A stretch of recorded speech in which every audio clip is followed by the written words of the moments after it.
Pai Delma, Grupo de Estudos Clássicos da Faculdade de Educação da Universidade de São Paulo.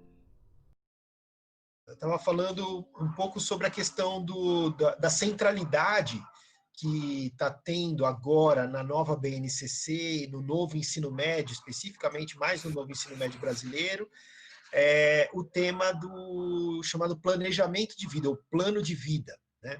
Então, esse conceito que aparece lá na BNCC, mas é um conceito um pouco órfão, porque não há como localizar ali claramente o que significa esse projeto de vida, né?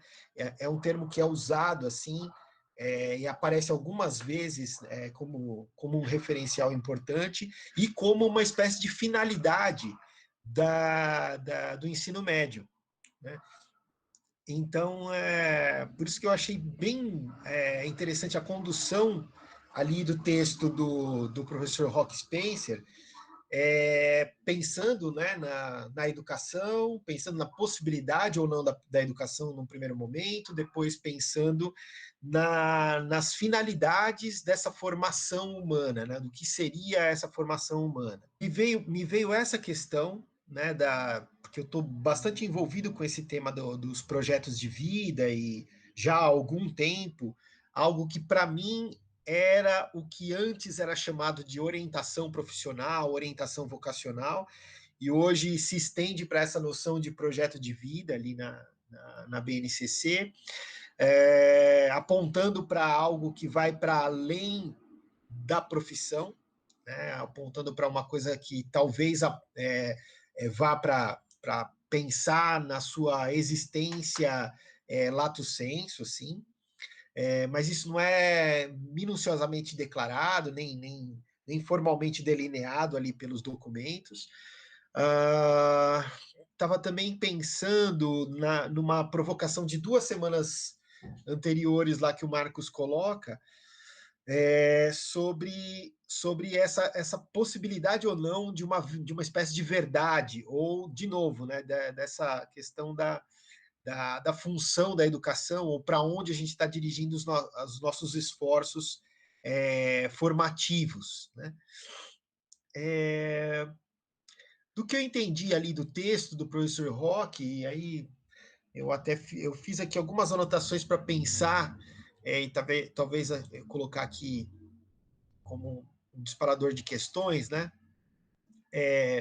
À luz do texto do Hort, fica mais claro, assim, para mim, pelo menos, fica mais claro a posição conservadora do professor Rock, uma posição que o Richard Hort designa como algo mais próximo lá da direita americana, né? E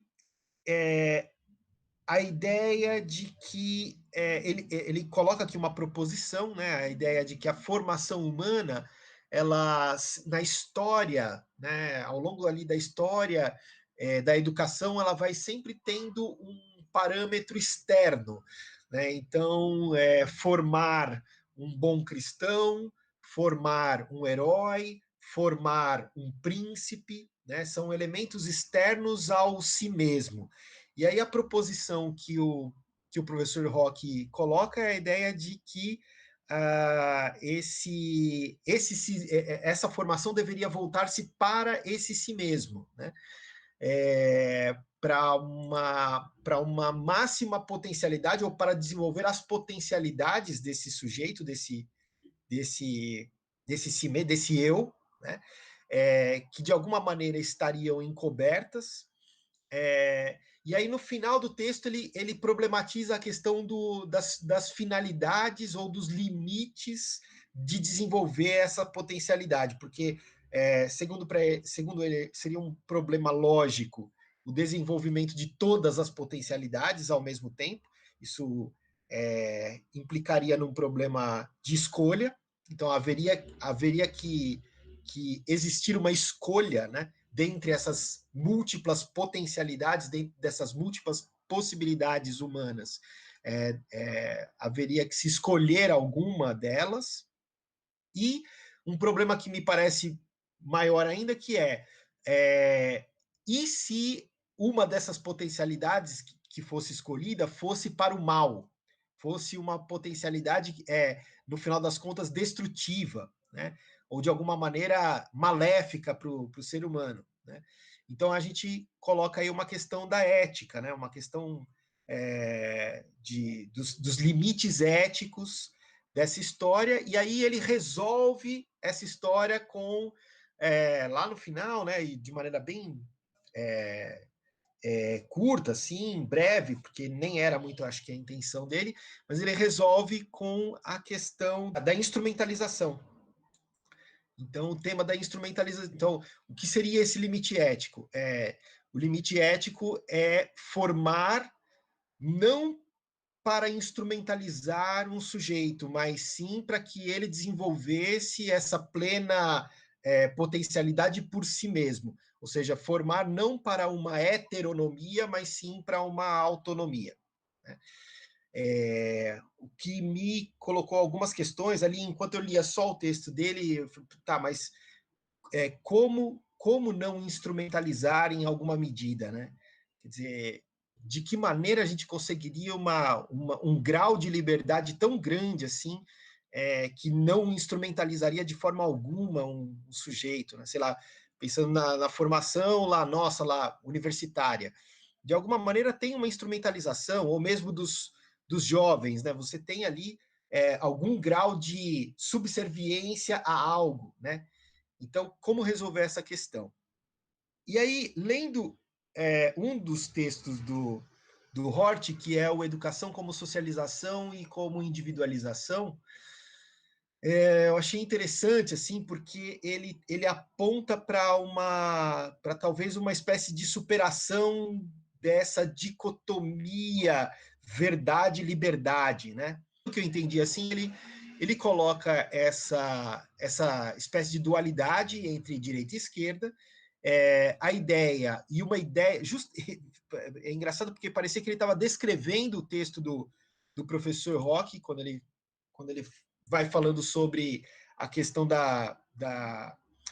de uma idealização da direita, né, da educação, numa visão política de direita, a ideia de que essa pura razão, que esse instrumento racional, essa entidade que ele até coloca como uma entidade meio fantasiosa, meio fictícia, ela seria um instrumento capaz de operar e de buscar essa verdade intrínseca ao sujeito, né? Então, essa verdade existe e ela pode ser atingida por meio desse ente, desse instrumento que é a racionalidade. Em contraposição, nós teríamos lá o tema da liberdade, o tema da liberdade e da socialização por parte dos educadores ou dos filósofos da esquerda, né? Então, a ideia de que propiciando um ambiente de socialização e de liberdade, essa verdade ela seria uma consequência desse processo, né? Ela viria como uma espécie de consequência.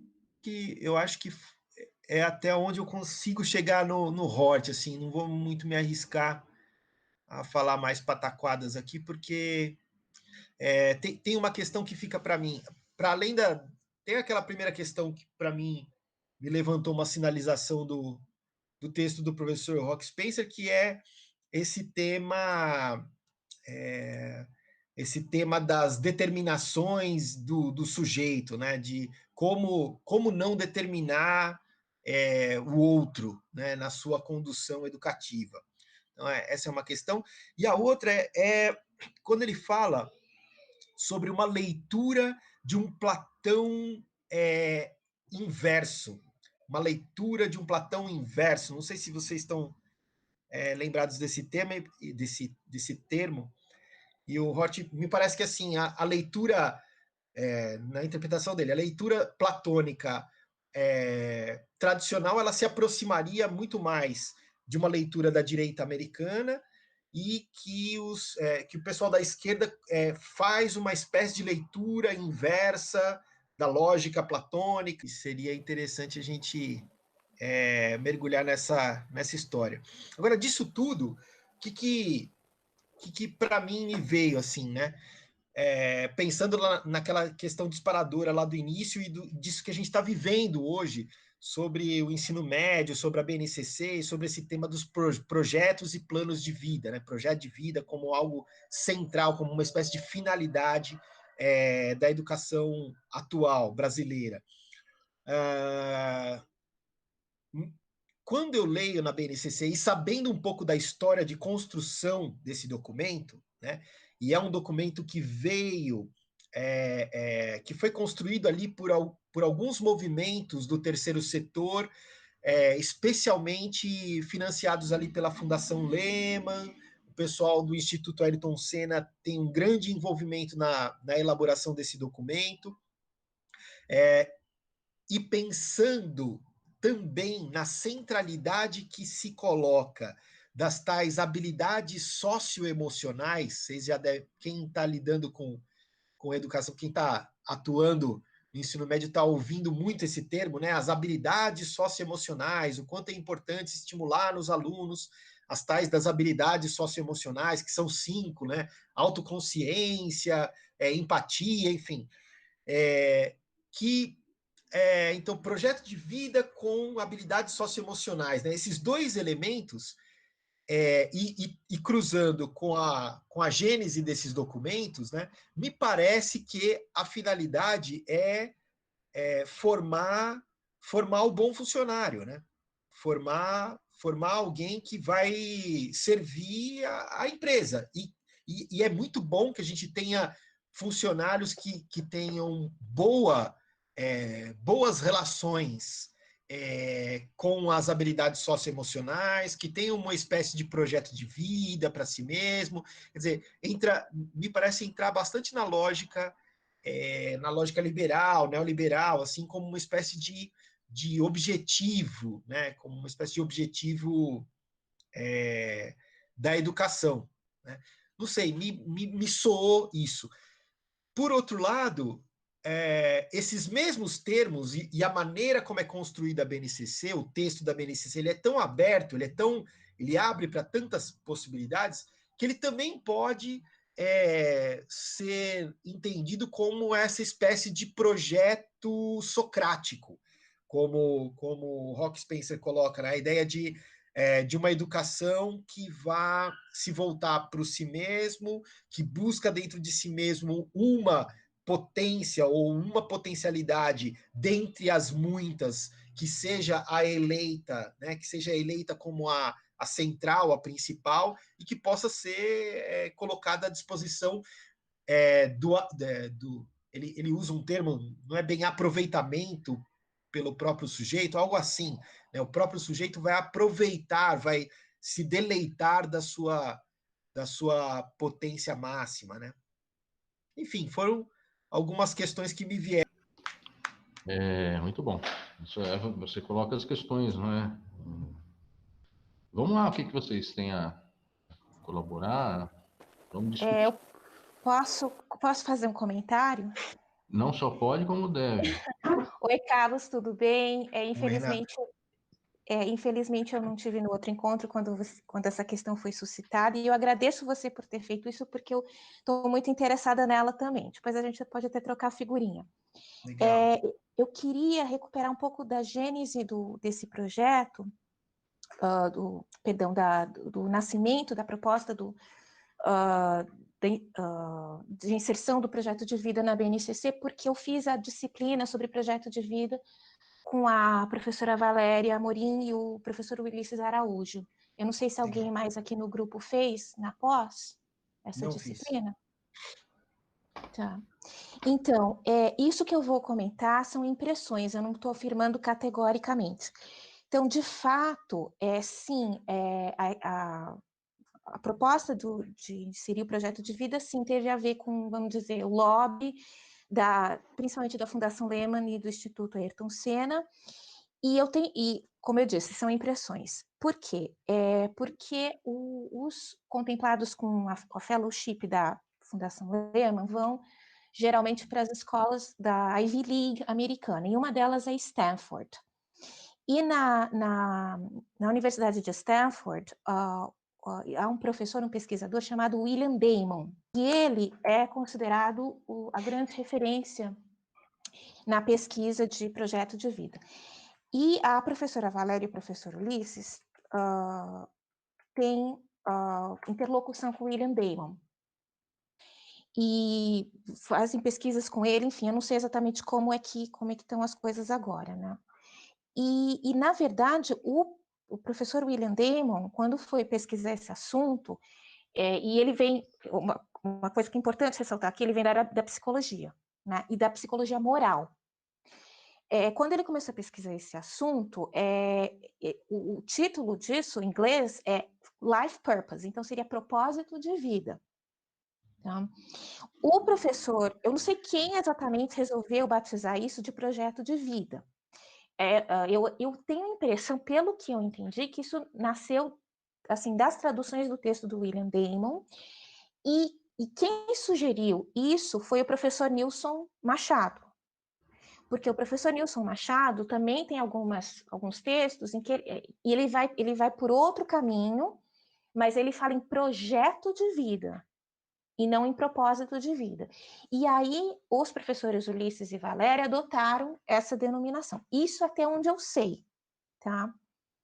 Então já existe uma certa diferença aí entre falar em propósito e em projeto de vida.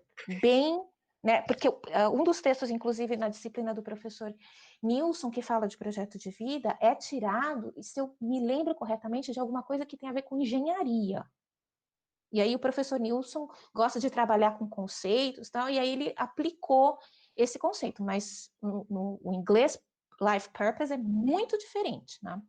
Mas, enfim, esse é um primeiro ponto. O segundo ponto é que o professor William Damon, ele recuperou uma herança também da psicologia, mais especificamente do... Oh, meu Deus, que eu vou lembrar agora. O Viktor Frankl. Deixa eu colocar. Que pesquisou sentido... Apareceu o nome, desculpa interromper todo mundo, sendo chato como eu costumo ser, apareceu o nome do autor que eu estava vendo que estava aí, mas não estava, né? Que é o Viktor Frankl. O Viktor Frankl, que ele também era um psicólogo. Eu não sei se vocês sabem a história do Frankl, que o Frankl, na verdade, quando ele mistura esses dois termos, ele não fez uma diferenciação conceitual entre sentido e propósito, né? E ele criou esse conceito, parece que havia, antes da Segunda Guerra Mundial, ele já estava com algumas pesquisas sobre isso, né? Mas isso se fortaleceu após a Segunda Guerra Mundial. Ele era, se não me engano, ele era austríaco, mas de origem judaica, e ele foi mandado para Auschwitz, e ele sobreviveu. E ele tem uma obra, né, que foi traduzida para o português como Em Busca de Sentido. É curtinho, né? E o Frankl criou uma abordagem terapêutica chamada logoterapia, também foi oferecida como contraponto para a psicanálise do Freud e para a teoria do poder do Adler, né? Então, a centralidade da terapia para o Frankl deveria ser a busca de sentido.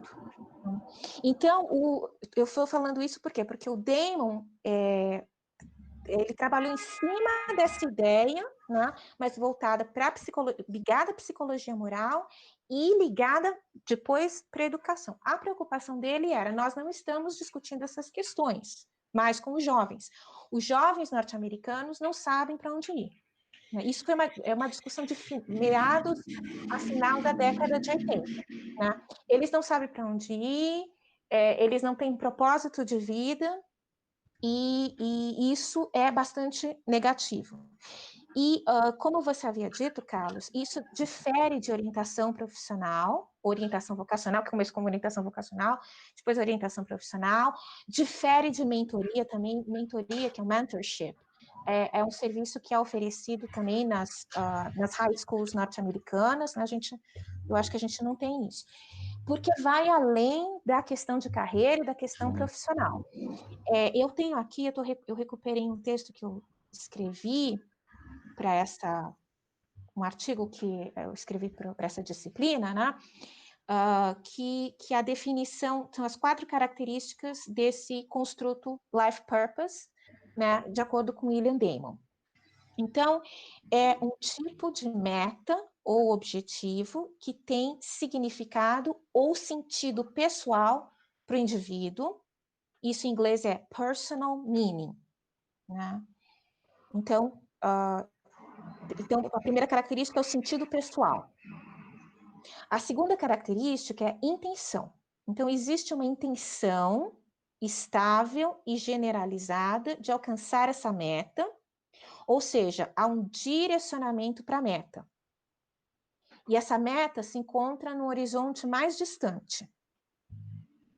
E é uma meta que é duradoura, embora comporte flexibilidade. E isso é diferente de falar em objetivos efêmeros ou imediatos, né?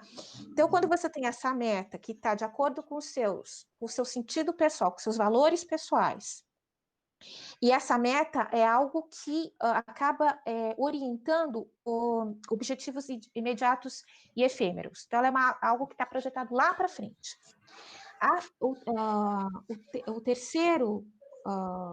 terceira característica é um compromisso ativo, ou seja, um engajamento por parte do indivíduo com essa meta, para cuja consecução ele se dispõe a investir tempo, energia mental e outros recursos.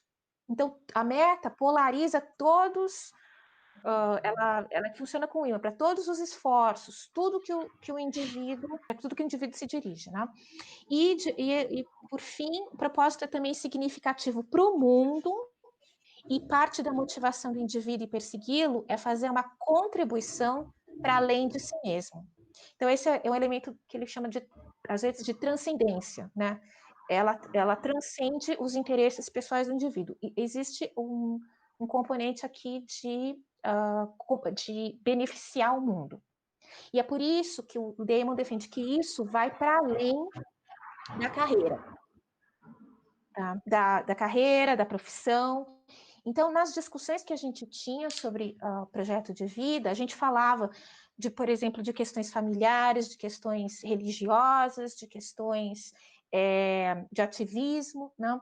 Só que o que parece que está acontecendo, de fato, é uma redução desse conceito à carreira, à profissão, na maneira como ele está sendo aplicado, né? E isso vem de vários fatores, entre os quais uma falta de familiaridade com isso. Isso é algo que me chamou a atenção. A segunda coisa que me chamou a atenção é que se a gente discutia isso antes no âmbito filosófico ou no âmbito da formação, agora a psicologia novamente está invadindo, né, e tomando conta de certas questões que antes eram de outro âmbito. E aí vem, sim, Carlos, o que você falou sobre o casamento, né, entre o projeto de vida e as habilidades socioemocionais, que é muito comum, né? Então, em que âmbito a gente vai discutir valores? Eu me lembro uma vez o Bruno comentando, e aí vocês vão me desculpar porque eu não sou professora de ensino fundamental e médio, eu não sei qual que é a realidade, e aí eu gostaria muito de ouvir vocês. Mas um problema que está se tendo de discussão de universalização de valores, de evitar se discutir valores, que isso é do âmbito pessoal, é isso que eu estou entendendo, né? Que está sendo um problema. Então, essa discussão ela está sendo reconstruída a partir de uma perspectiva psicológica. Então, por exemplo, na disciplina a professora Valéria discutia muito isso. Então, os valores são algo que vem do indivíduo. Então, o que é essa universalidade dos valores, de uma certa forma, o âmbito está dentro da psique do indivíduo. Então, a gente precisa acionar essa consciência, a gente precisa tirar algo dessa consciência, né, em que a gente pode encontrar esses valores. A gente poderia chamar isso antigamente de alma, agora é, sei lá, psique, consciência, enfim. São referências, são construtos psicológicos, né? E aí vem as habilidades socioemocionais, para dar conta disso. Né? Então, para evitar essa discussão que os textos suscitaram sobre valores universais ou não, ou do Rorty, nesses 2 últimos textos, sobre linguagem. Né? E aí vem uma terceira coisa que foi muito legal, que eu consegui, e foi por acaso, fazer a disciplina da professora Cristiane sobre Wittgenstein, os jogos de linguagem, que critica muito a interferência, a superinterferência, né, da psicologia, se é que eu posso usar esse termo, na educação.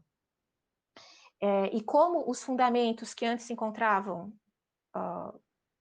nessa busca de valores universais, agora estão sendo reconstruídos numa linguagem que é psicológica. Mas, basicamente, a gente está falando da mesma coisa. Né? Eu acho que era isso que eu gostaria de contribuir. Ótimo, Renata. Se vocês me permitem, só para ordenar a nossa conversa, a Renata acrescenta aquilo que o Carlos falou, bastante coisa, situa muito bem. Digamos, a discussão que está acontecendo agora, né, conecta com aquilo que o Carlos disse no final, da relação do terceiro setor com as demandas da educação, a chegada desse pensamento via o Viktor Frankl. Eu mandei para vocês um link, quem tiver interesse. É um livro muito, muito gostoso de ler, muito interessante. E aí eu queria conectar isso ao que foi lido, perdão, ao que foi dito até agora e aos autores, para daí, a partir daqui, nós seguirmos a partir de certas observações ou certas marcos miliários aí, né? Marcos na caminhada, que é o seguinte: a discussão que o Carlos colocou no encontro passado foi acerca da presença ou do estatuto da discussão sobre a verdade dentro do discurso educativo. Isso cai diretamente, deriva ou está conectado à questão dos valores, porque é disso que nós estamos falando quando falamos de verdade. Nós não estamos falando de verdade matemática, poderíamos, mas não é o caso. Estamos falando de verdade matemática, ou verdades apodíticas, verdades que se dão imediatamente ao intelecto, né? Verdade. Não é disso que nós estamos falando, leis lógicas, não é nada disso que a gente está falando. A gente está falando de verdades no campo ético-moral, né? E aí derivado no campo político também, mas primeiro no campo ético-moral, que é aquele que nós, como professores, a Renata falou que ela não dá aula no ensino médio, mas ela é professora também, com a realidade, as questões com as quais nós nos deparamos, não é? Toda hora. Quando nós afirmamos algo, precisamos de alguma justificativa para aquilo que afirmamos, e sendo professores, justificativas ético-políticas, não é? Tá. E aí, eu só queria apontar uma coisa na fala do Carlos, que eu acho que seria legal a gente ressaltar, que é assim: de fato, o texto do professor Roque, no final, talvez o do Daniel, pelo menos lembre disso, porque a gente trabalhou esse texto, né, Daniel? No final, ele parece, de fato, ele resolve muito rapidamente a questão, porque parece que ele precisava resolver. Como é um livro, vocês devem ter visto. É o capítulo inicial das diretrizes de base da Organização Nacional. Foi um livro, quem se formou em pedagogia, em educação aí na década de 70, 80, mesmo 90, mesmo hoje, né? Apesar da legislação sobre o qual os textos se referem ter sido modificada, tal, mas é um livro muito, estava em todas as bibliografias e tal. E é o capítulo de abertura do livro, Então, ele precisava, de algum modo, terminar aquilo, e ele apela para, como o Carlos bem percebeu, apela para o discurso, digamos, de fundamentação aos moldes kantianos, ou neocantianos, né? Então, ele aponta o quê? A dignidade do ser humano, a não instrumentalização. E aí o Carlos percebe muito bem que isso é muito complicado, porque quando eu não estou instrumentalizando, não é? De que modo eu estou, de fato, preservando a sacralidade do ser humano? Inúmeros problemas éticos poderiam sair, não da norma, num primeiro momento, não da norma. Então, vamos ter como norma que, já que não é possível, quem lê o texto vai pegar logo isso, né?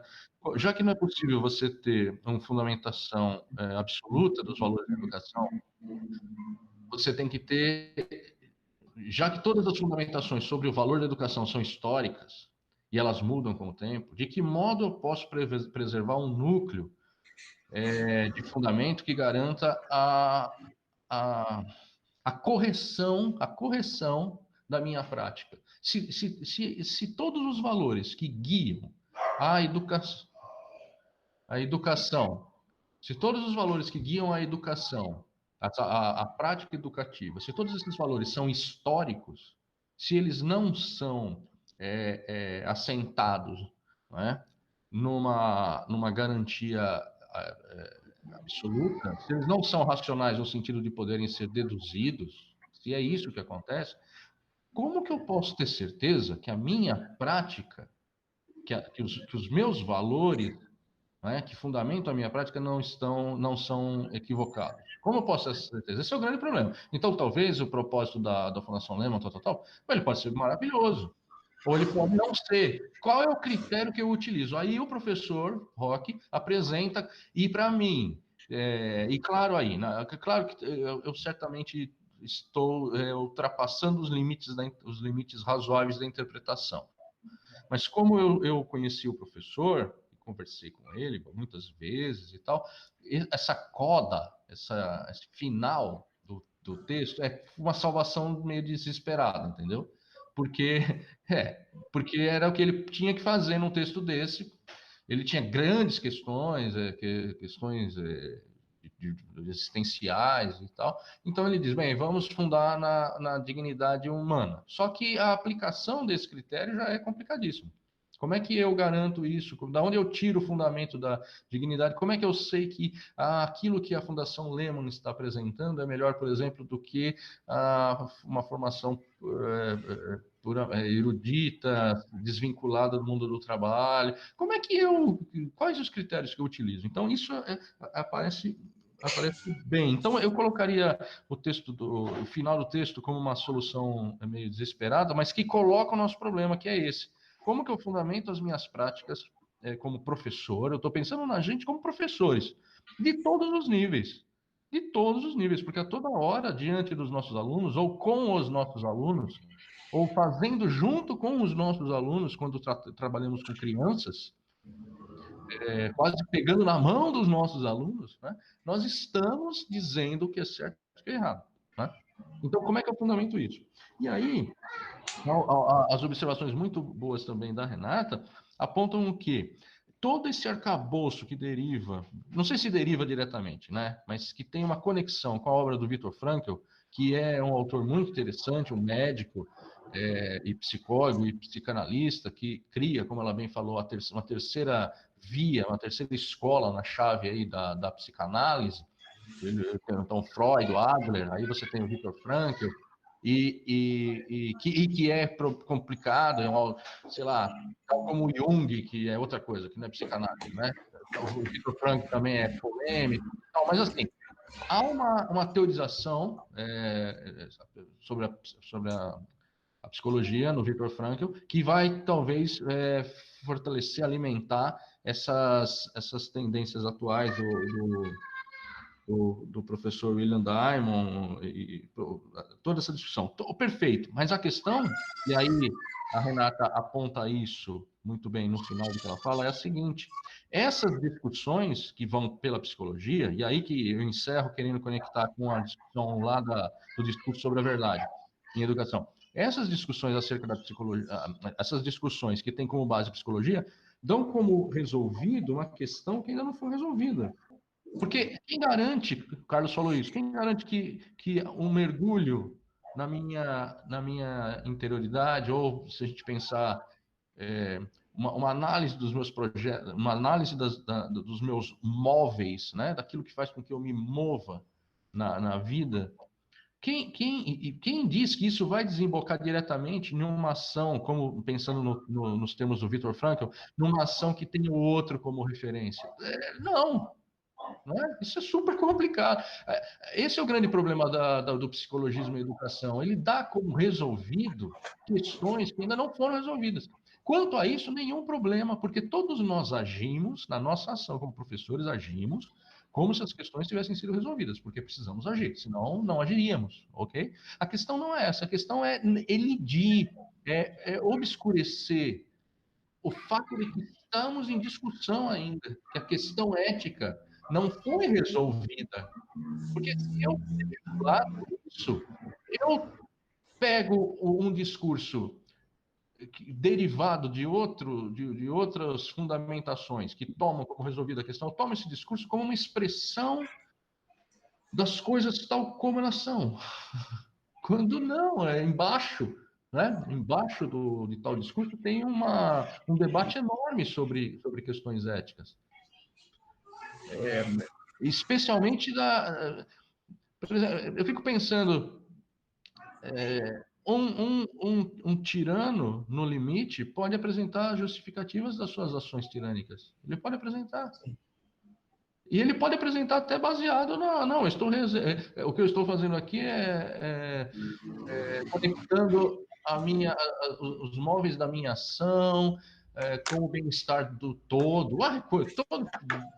Não foi feito isso na história da humanidade? Então, há esse perigo de derivação a derivação inadvertida, né, de teses psicológicas como que respondendo a problemas éticos. E a psicologia não é capaz de responder problemas éticos.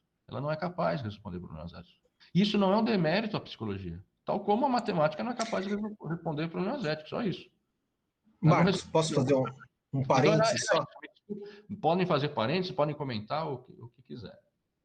Não, essa questão que você colocou, por exemplo, ela está bem colocada pelo Isaac Asimov no Eu, Robô, quando ele coloca as leis, então a ideia, né, fictícia de que a gente evoluiu para um sistema de máquinas, e aí você tem ali as regras dos robôs, são 3 leis dos robôs e tal, e no final das contas os robôs assumem a história toda justamente com a justificativa de preservar a humanidade, porque os seres humanos vão se destruir em algum momento.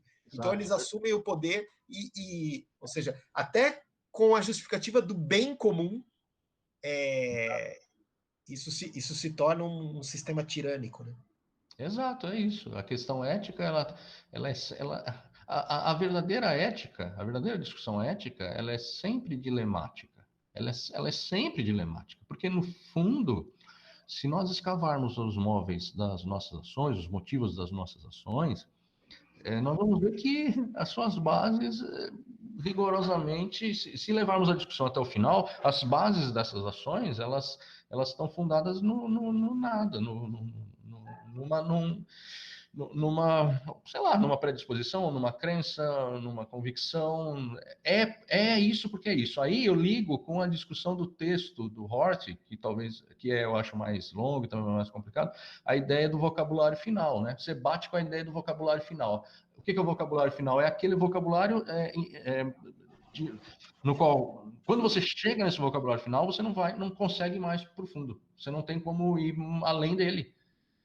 Quando você, por exemplo, são aqueles princípios pelos quais as pessoas morrem. Esse é o vocabulário final. Então, por que você não faz tal coisa? Por que você permitiu que tal coisa acontecesse? Por que você traiu? Por exemplo, Antígona, o vocabulário final da Antígona. A Antígona vai à morte porque ela não consegue trair o vocabulário final dela, que dizia ser sacrílego, um morto não ter sepultamento. Ah, mas não, mas eu bato aqui e não vou mais, não vou. Na verdade, eu iria dizer, né, além dele, não é além, é aquém dele, aquém do vocabulário final, aquilo que está por detrás do vocabulário final. Não tem nada por detrás. E onde que você funda isso? Por que você é contra os campos de concentração? Por que você acha repulsiva a escravidão? É o vocabulário final. Você não tem como ir. Alguns vão, alguns dizem e daí. Alguns vão para além do vocabulário final. Só que olha o que isso provoca, não é? Olha só o que isso provoca. Olha só quando uma pessoa importante, né, que representa um cargo super importante, o mais importante da nação, quando ela avança no vocabulário final de praticamente todo mundo. Olha o que provoca, olha a situação. Mas, como é que você fundamenta esse vocabulário final? Aí que tá. E por ser vocabulário final, ele não é fundamentado. E aí está a questão ética. A questão fundamental, a questão ética permanece desde antigo, né? Eu estou fazendo uma brincadeira, permanece desde antes antigo, né? Mas está conosco. E o problema da gente psicologizar a discussão ética é achar que as respostas foram dadas. Como eu disse, nada contra as respostas, porque nós precisamos agir. Mas essas respostas, elas elidem as questões. Né? As questões estão aí. E aí tem aquilo que a Renata falou, e eu prometo que isso é a minha última observação agora, que a Renata falou acerca da linguagem, do Wittgenstein, né? a chamada linguística turn, a virada linguística, que o Richard Hort representa muito bem. Tem um monte de problemas também. Não tô, olha, todos esses autores que eu estou indicando para vocês, eles estão cheios de problemas. Okay? todos eles. O Hort, o Frankel, todo mundo. Porque nós estamos todos perdidos, estamos tentando encontrar algum rumo nessa vida, nesse mundo louco no qual nós vivemos. Então, a questão do Wittgenstein é interessante porque o Wittgenstein, o Heidegger, o primeiro Heidegger, né?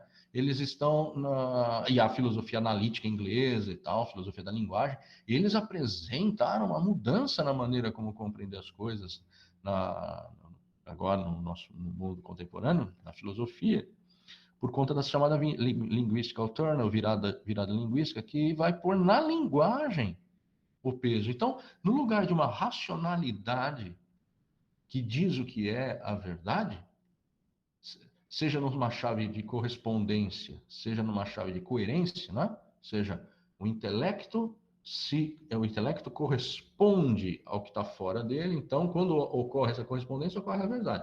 O intelecto corresponde aqui ao copo. Eu tenho a correspondência entre o copo, entre a representação do copo e o copo na minha mente. Então, se essa correspondência é correta, eu me pronuncio verdadeiramente em relação ao copo. Ou no sistema de coerência, sei lá, no modelo matemático, né, em que os axiomas todos estão bem ordenados, derivam uns dos outros e tal. Mas o que a linguagem, o que o linguística alterna no campo da ética vai acabar dizendo para a gente é que isso é tudo uma criação, uma produção da linguagem. A linguagem produz esses enunciados que nós tomamos como verdadeiros. Então, o problema no qual nós estamos é esse: onde encontrar justificativa para os nossos juízos morais em um ambiente no qual a justificativa racional ela foi questionada por uma argumentação que mostra que essa justificativa encontrada não numa racionalidade que pré-exista, tal como o Locke fala, né, da ideia de universalidade, da universalidade do juízo moral, mas ela não é encontrada nessa universalidade, porque essa própria universalidade seria uma criação da linguagem. Então, o que nós temos? Nós temos um problema.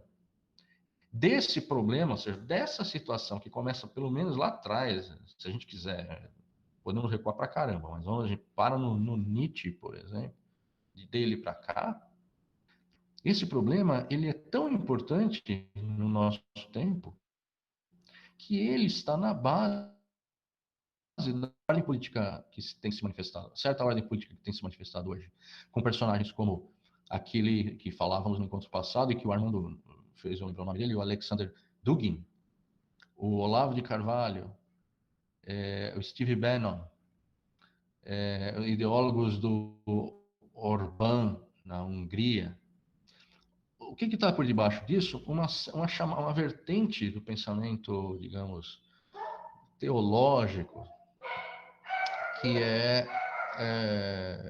o chamado tradicionalismo. Né? O que é o tradicionalismo? É uma crítica à modernidade, justamente por conta dessa situação em que os valores não estão mais agarrados a nada. É a crítica à modernidade por conta da crise dos valores que veio com a modernidade. Então, autores como René Guénon, o autor fundamental, René Guénon, o Fritjof Schuon, são autores que eu não tô dizendo que eles concordariam com o que está acontecendo agora, mas eles estão na base de uma crítica feita à sociedade. Júlio Zévola, exatamente. O Júlio Zévola ligado ao fascismo italiano, sim, ligado ao fascismo italiano. Esses autores, se você forem pesquisar um pouco, por exemplo, o Olavo de Carvalho, um dos primeiros livros dele foi As Fronteiras da Tradição. Eu tenho esse livro dele. Eu ouvi falar de Olavo de Carvalho quando eu comecei a dar aula, em 1993. Tinha um cara lá, um professor de química, ele que me emprestou esses livros, eu tirei cópia dos livros, tem um livro de astrologia dele também, está lá atrás. Então, olha só, é uma vertente meio que não é considerada, ela é meio... Por exemplo, René Guénon não é considerado por autores como Mircea Eliade, ou como... sei lá, não vou lembrar agora, mas autores que discutem religião comparada e tal, por conta do aspecto muito teosófico, religioso desses autores, que tem uma derivação que a gente pode pensar que vai para a esquerda. A gente não vai discutir isso, eu acho, mas, por exemplo, a Renata falou, a logosofia, mesmo as escolas, olha só, as escolas de tipo Waldorf, que estariam, digamos, à esquerda, elas se embebedam de uma mesma crítica ao mundo moderno, que deriva nesse tradicionalismo, que está baseado na ideia de Sofia Perennis, que a Renata deve conhecer, todos devem conhecer, mas a Renata deve estar mais próxima, e que essa ideia do perennialismo da Sofia Perennis, ela pode ir para a direita ou para a esquerda, não é? Você faz o uso político que você quiser, ou seja, com todo o perdão, peço perdão por estar usando os termos direita e esquerda aqui, né, nesse contexto, mas para a gente entender. E aí na direita foi dar nisso, no tradicionalismo, que está no poder.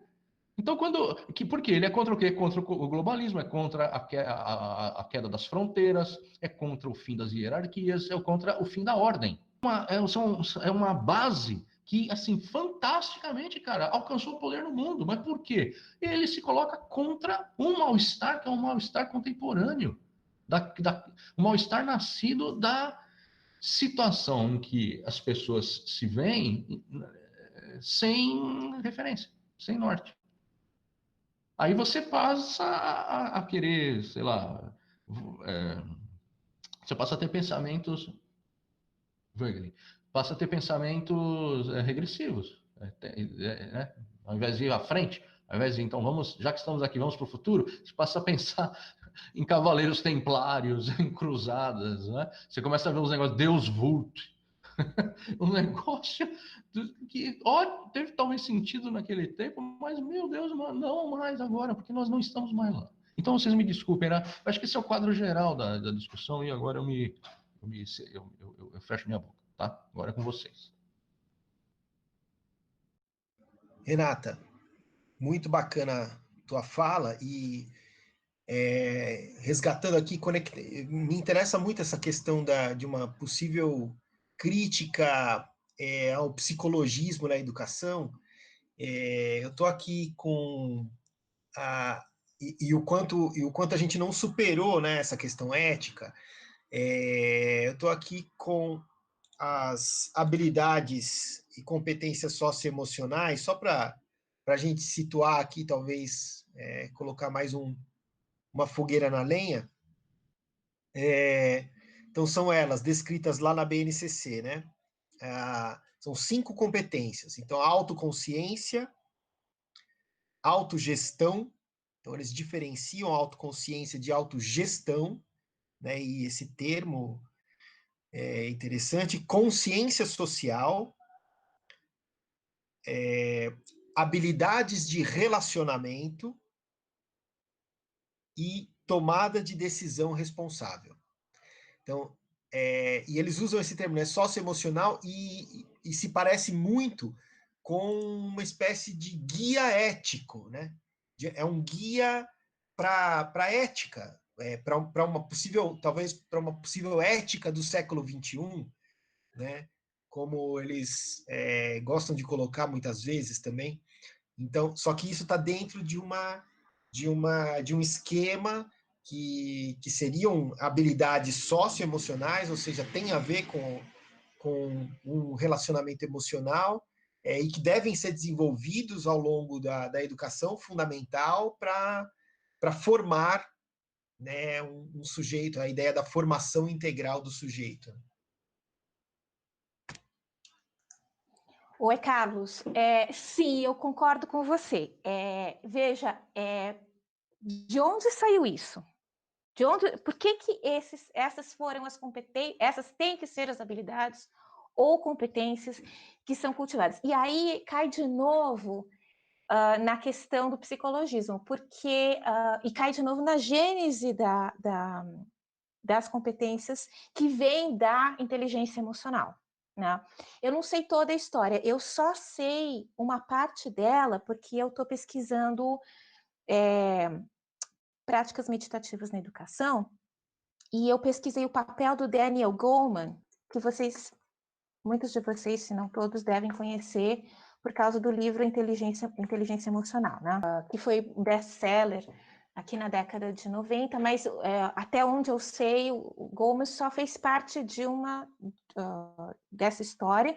Essas pesquisas sobre inteligência emocional e competências foram feitas por outros grupos, inclusive na Europa também, mas essa é a história dos Estados Unidos. E o Daniel Goleman é um dos fundadores do CACEL, né, que é o Collaborative for... Eu não me lembro o que significa essa sigla, mas ela que está sendo, vamos dizer, a referência aqui no Brasil, né? Também está por conta do Instituto Ayrton Senna.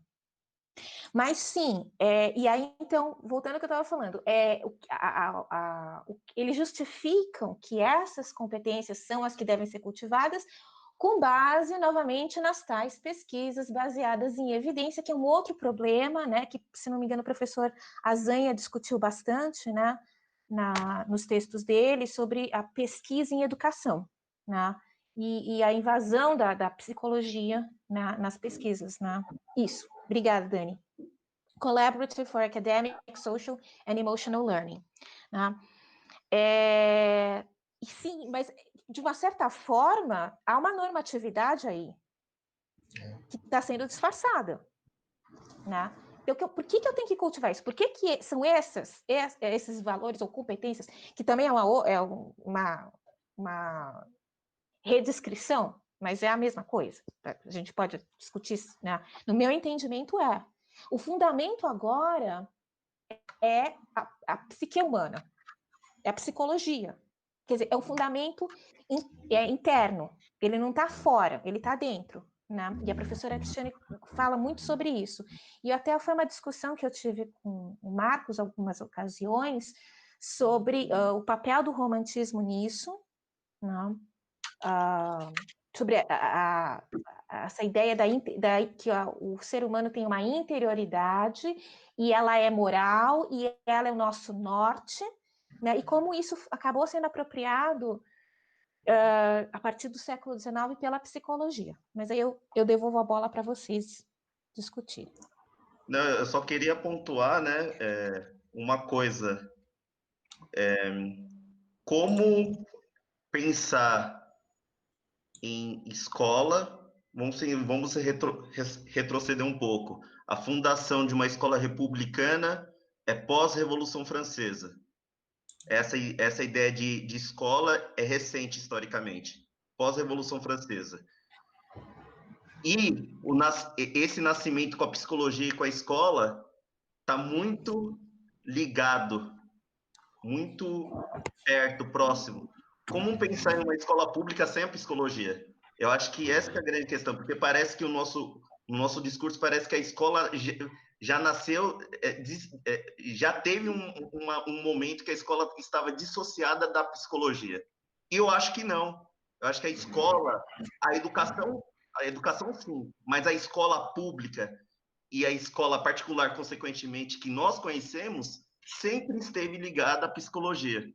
Eu acho que é só um questionamento para colocar mais discussão, né, no debate aí. Porque eu acho que nunca teve um antes da psicologia com a escola. E eu acho que isso revela um pouco sobre a dificuldade da pedagogia, do discurso pedagógico, se tornar uma ciência, ou tentar se tornar uma ciência, porque não é só a psicologia que invade o discurso pedagógico. É o discurso econômico. Os últimos ministros da educação foram quem? Foram educadores? Não, foram economistas.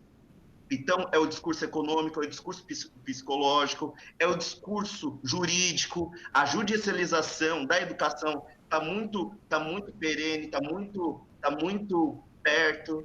Então, não é só a psicologia que invade o discurso da educação.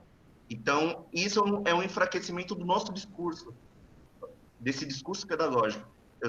Então, são vários fatores que influenciam esse enfraquecimento, esse oscilamento do discurso da educação. Muito professor Marcos. Muito bom. Vamos lá, vamos já. Até isso que o Armando falou, né, tem até uma relação, quando ele falou da questão da escola a partir da Revolução Francesa, a partir do Estado alemão, né, do século XIX, e aí aparece o Undit, né, que vai, acho que não sei se ele vai ter uma influência sobre a pedagogia nos Estados Unidos, com Dewey, e aí no Brasil também os pioneiros da educação nova vão estudar muito também essa questão do psicologismo, da psicologia para introduzir na educação, né? Então, isso que o Armando falou bem interessante, que é uma relação próxima mesmo do movimento da escola pública, dos pioneiros lá com a psicologia, a educação. Não é uma coisa de agora também, né? É uma coisa que vem no próprio cerne da educação do século XX. Sim, essas observações são muito interessantes. Não esquecer que, quando a gente fala de educação, a gente não está falando de escola, né? A escola é uma invenção, como o Armando aponta bem, nos lembra bem, uma invenção recente, foi antes de ontem. Antes de ontem não, hoje de manhã, em termos históricos. E a conexão entre psicologia e escola republicana, ela é presente. Tem uma questão, quando a gente estuda lá as diferenças de psicanálise e psicologia, né? Que estariam, em tese, o professor Rinaldo Voltolini estuda bastante, o doutorado dele foi sobre esse tema, né? Essa questão da psicologia, do discurso normalizador, de um discurso versus a psicanálise que é gerida por uma espécie de outra lógica, né? Mas eu achei interessante a provocação do Armando, porque isso nos faria pensar sobre a ideia de o que é o nosso, né? Eu fiquei pensando, o que é o nosso? O que é esse nosso da educação? A educação ela é um pouco um campo de estudo, né? Não sei se uma ciência, acho que não, mas talvez um campo, né? Uma área de estudo que não para muito em pé sozinha, né?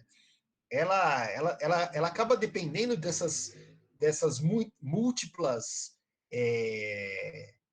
outras pesquisas para se constituir como um campo de estudos, né?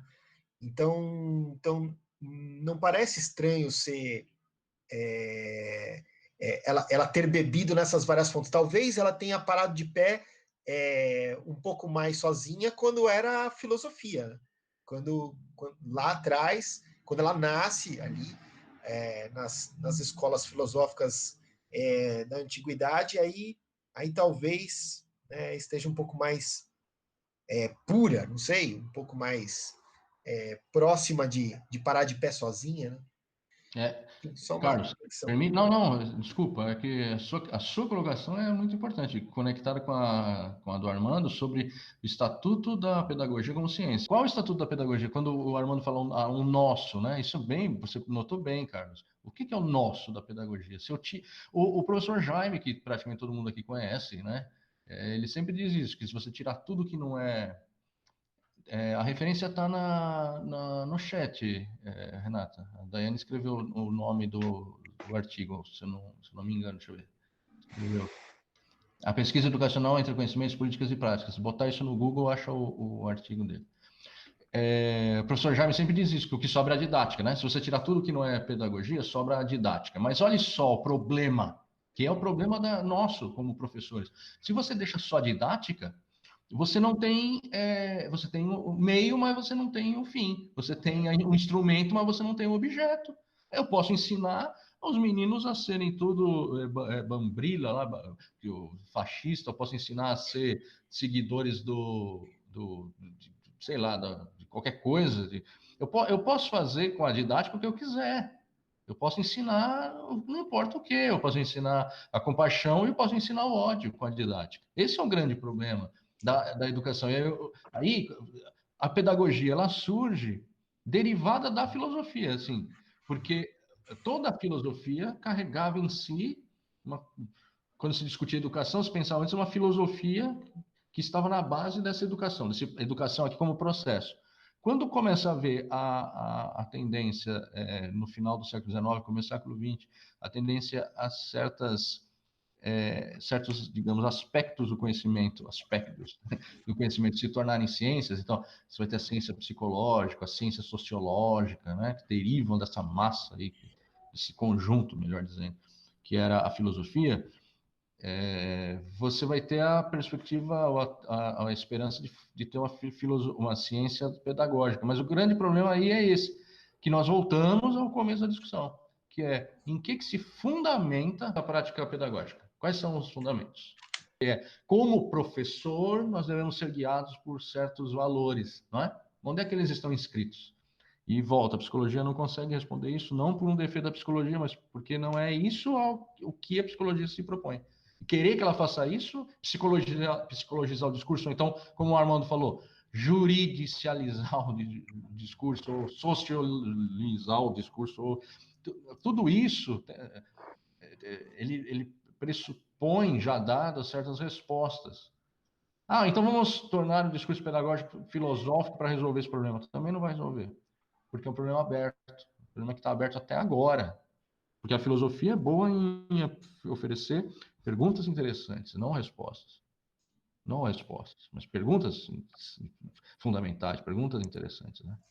Era só isso. Marcos, eu lembrei de uma... Não sei quem que mencionou o professor Rinaldo. Eu lembrei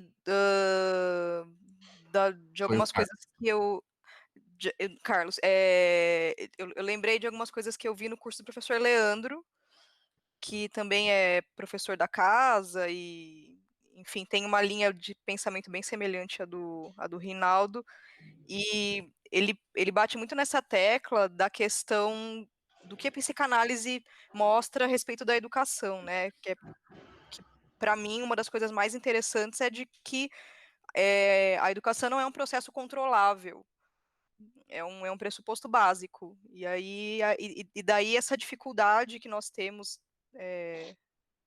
penso eu, de estabelecer bases ou de determinar uma finalidade, porque existe a subjetividade, e a subjetividade você não controla, né? Então, é uma questão, enfim, que acho que não tem uma resposta definida ainda, mas é uma discussão interessante, né? Você pensar que é o que o Freud fala da educação como um processo impossível, né? São três, a cura, a governabilidade e a educação, seriam os três processos impossíveis para ele, justamente pela questão do envolvimento da subjetividade, de você não conseguir controlar. Exato. E aí estariam os problemas dessa psicologização, né? Exato. De ter uma resposta definida ou tentar buscar uma uma justificativa para cada coisa, né? Sendo que às vezes você não tem essa resposta e a gente Exato. tem que lidar com isso, né? Não, é exato. Né? A subjetividade cria problemas, né? E nós poderíamos nos ver livres desses problemas se não fôssemos professores, né? Eu acho que isso é importante. A gente fica discutindo um monte de coisas e as pessoas, por vezes, pensam, mas por que vocês estão discutindo isso? Pelo menos a mim. É porque nós somos professores. E dentro da sala de aula, essas questões estão na nossa cara. Na verdade, elas têm, às vezes, tem 40 caras, né? 30 caras na nossa frente. E nós precisamos responder. Olha só, digamos, o aspecto trágico do nosso caráter. O caráter trágico da nossa profissão, o aspecto trágico da nossa ação, que é agir sem esperança, no sentido sartreano de agir sem esperança, porque você sabe que vai, como a Daniela falou, lembrando do Freud, que vai fracassar, só que você tem que agir. Você tem que agir, você está institucionalizado, é o que, ligando ao que o Armando falou, né? Ou seja, a escola republicana, o sistema público, não é um serviço de tutoria, de orientação, nada disso, você está dentro de uma sala de aula. Você tem que responder àqueles alunos, não importa se são alunos do EJA, da suplência, do supletivo, perdão, se são alunos do ensino fundamental 1, não importa, você precisa responder àqueles alunos e dar uma resposta impossível. Ah, mas vocês estão complicando demais. Chega lá e dá aula. Só diz isso quem não sabe o que é dar aula, o que é educar, o que é estar dentro de uma sala de aula. O que acontece naquele ambiente fantástico, assim, que mereceria uma expedição antropológica, etnográfica, né? Para dentro daquele ambiente que é a sala de aula, quando acontece uma aula, quando acontece um trabalho, né? Então, concordo com tudo, só queria ilustrar isso. E é isso. Então, vamos continuar com a leitura do texto do Hort e com essas discussões que são muito interessantes. Eu anotei algumas coisas aqui para próximo que eu gostaria de colocar em discussão no nosso próximo encontro. E a gente se encontra na quinta que vem.